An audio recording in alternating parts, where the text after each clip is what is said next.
Morning, everybody. So this morning I'm wearing brown, and the reason I'm wearing brown is because I'm going to be talking about floating. More specifically, I'm going to be talking about a post I commented on yesterday about how Goldman Sachs have managers walking around, I kid you not, with spreadsheets, keeping a track of people who are going into the office 5 days a week and those who are not. I'll be talking about why I think that's brown behaviour. But before we do that, let's just talk very, very quickly about the colours. So we've got the 3 green behaviours: thinking, communicating, and improving. Now, those are the things, if your managers have them in their diary in the right proportion, will take you, your people, and your organisation upwards, make things better, because they're the essence of leading, and they are what leaders do. Then there's the 2 amber behaviours: monitoring and directing. Now, if your managers have those in their diary in the right proportion, then it will manage risk, stop things from going backwards. Then there's red, doing, and then there's brown, floating. Now, if your managers have those in their diary, then there's a possibility that your business, your organisation, and your people could go backwards, because effectively they're making things worse. They're doing things that don't need to be done, or they're getting way too hands-on when they don't need to. But there's another one. There's blue. Blue is living, and living is about looking after your physical, spiritual, mental, or emotional well-being. That's where you get recharge. If your managers aren't recharging themselves, they will not be at their best to look out for their people, and ultimately that's their primary job. So yesterday I saw a post that was, it was actually an article in the New York Post, and it was talking about how David Solomon, I think it is, who is the chief exec of Goldman Sachs, how they were basically keeping a list or keeping a track of all the people that are refusing to go back into the office 5 days a week. So what I find really curious here is that there is this perception that telling people to do something, ordering people to do something that is non-urgent, and I mean non-urgent, yes, it's not life or death, it's not an existential threat. Ordering people to do something is a good use of time. Now, I just want to kind of whip back to a story from my foundation story about why I started this company. So I used to work for an organisation, and they ran an employee survey, and that employee survey said their people felt 44% well led.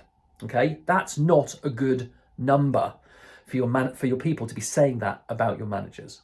Okay, so what they did is they ran, instead of thinking about why that was the case, they did what any self-respecting organisation probably would do in the first instance if they weren't really thinking about it. They would just blindly go out and just purchase a leadership development course. Okay, and they ran it. Now, this was a multi-million-pound course run over any manager that had at least 2 people working for them.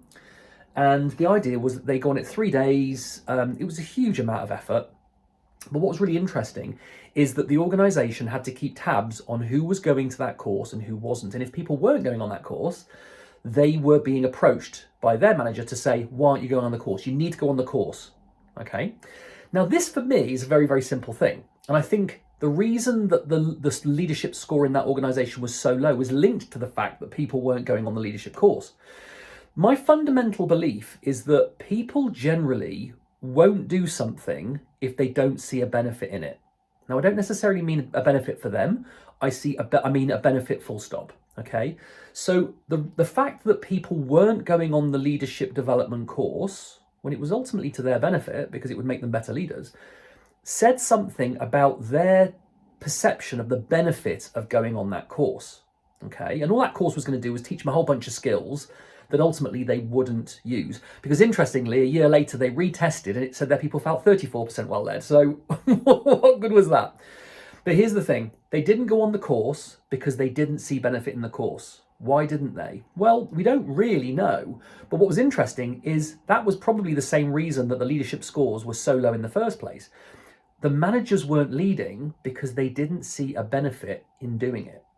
Okay, now to me, that sounds surprising. And I'd really want to dig into that, right? But they didn't do that. And they ended up wasting a lot of money and a lot of time as a result of it. Even though the course was brilliant, all right? It's just that nobody engaged with it and nobody used any of the stuff they learnt in it, all right? Now, fast forward to now when David Solomon is saying he wants all of his employees to go back into the office, okay? Now, the reason people aren't going back into the office, yes, we're hearing things like some of the junior bankers want more flexibility. Honestly, I think they probably really believe that, but I think it's probably an excuse. I think the real reason people aren't going back into the office is because they don't see any benefit in going back into the office. They don't think they need to. They don't think it's going to make them any better at their job going back into the office. So why would you? You know, we're talking 2 hours, sometimes 3 hours every day, traveling to something that you don't think you need to do. In my parlance, that travel, if you really don't believe you need to do it, that travel would be classified as brown behavior, okay? And I would say, don't do it. Don't go into the office if you don't see benefit.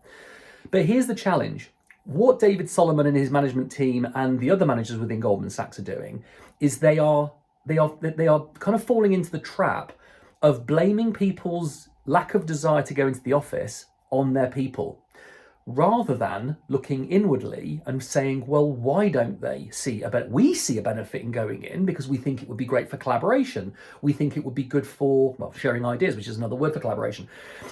They see a benefit in it, but what they haven't quite twigged is that they haven't sold that idea to their people.